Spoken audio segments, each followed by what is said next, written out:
Bonjour à toutes et à tous. Je suis actuellement dans un paysage absolument merveilleux du nord de l'état de Sonora, dans un endroit qui s'appelle Punta Chueca. Punta Chueca, c'est tout à fait au nord de l'état de Sonora, près d'un village paradisiaque aussi qui s'appelle Bahia de Quino. Et nous sommes dans une réserve, dans une communauté, près d'une communauté des Indiens Seri. Et je voudrais vous parler d'un événement qui va avoir lieu très prochainement au mois d'août. Mais avant tout, je vais me présenter. Je suis Dominique Gué-Sylvestre, je suis professeure des universités à l'université de Limoges en France, dans le centre de la France, à environ 400 km au sud de Paris. Et je dirige un réseau de chercheurs qui s'intitule ALEC. ALEC, c'est-à-dire Amérique latine, Afrique, Europe, Caraïbes, qui regroupe des chercheurs et des scientifiques des 4 continents. Et qui a pour ambition de travailler, de faire des recherches et de mener à bien des travaux destinés à être présentés dans le cadre de politiques publiques sur les territoires, populations vulnérables et justement politiques publiques. Et c'est la raison pour laquelle je me trouve à l'heure actuelle dans cette région du Sonora, parce que nous avons voulu mettre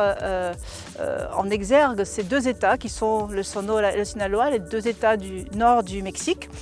très peu étudiés, un petit peu abandonnés par les études et par les chercheurs, en tout cas les chercheurs européens plus particulièrement, et pour mettre en place un événement d'envergure mondiale, puisqu'il s'agit d'un événement qui s'intitule Agroville et réchauffement climatique, présent et futur. C'est un événement qui se présente dans le cadre de ce fameux sommet mondial qui va avoir lieu à Paris en 2015, en décembre, et qui a comme pour objectif, à travers toute une série de thématiques sur différents points extrêmement importants qui traitent à la fois des agrovilles, l'état de Sonora et l'état du Sinaloa renferment énormément de villes que l'on appelle des agrovilles. Donc dans le cadre de ces villes justement qui sont touchées par le changement climatique ou par les effets du climat. Bien, il faut d'abord que je vous dise un petit peu comment nous est venue cette idée de ce forum mondial au mois d'août, les 26, 27 et 28 août dans la ville d'Hermosillo. Je vous raconte un petit peu l'histoire, ça n'est pas venu comme ça,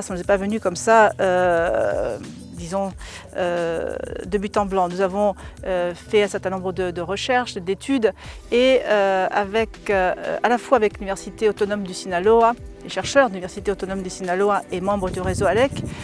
également des chercheurs de l'Université du Sinaloa et bien sûr de l'Université de Limoges avec le réseau ALEC et le laboratoire francophonie, éducation et diversité que je dirige. Nous avons souhaité justement, dans le cadre de ces thématiques qui nous sont chères, des populations vulnérables, mettre en place cet événement de façon à ce que nous puissions établir un dialogue, parce que c'est ça qui nous importe, établir un dialogue avec des personnes et des personnalités, des membres responsables, des hommes politiques, des diplomates, des chercheurs, des membres de la société civile, et également, si c'est possible, et j'espère que ça sera, des membres des populations, des communautés indigènes. Notre objectif était justement de mettre en avant et en tout cas de trouver des pistes susceptibles d'apporter des réponses, en tout cas un début de réponse à ces problèmes qui nous touchent tous et qui vont toucher les générations futures. Bien, en tout cas, ce que nous souhaitons à travers cet événement mondial, puisque c'est un forum mondial, c'est justement qu'il y ait des participations de plusieurs continents,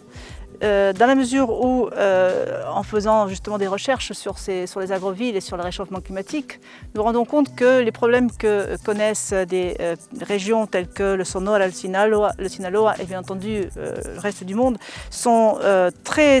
proches, très semblables des problèmes rencontrés par des continents tels que le continent africain, ou voire même l'Europe aussi dans certains cas, et les Caraïbes bien sûr. Mais justement, notre objectif, c'est de mettre en avant ces similitudes et de voir comment ces problèmes qui sont posés dans l'un ou l'autre des pays ou des continents peuvent être résolus, en tout cas peuvent apporter un certain nombre de réponses aux problèmes qui se posent dans d'autres continents. En tout cas, je vous invite à participer à ce forum parce que je pense que les dialogues et les échanges qui se dérouleront sont extrêmement fructueux et pour notre avenir proche, mais aussi pour l'avenir de nos enfants.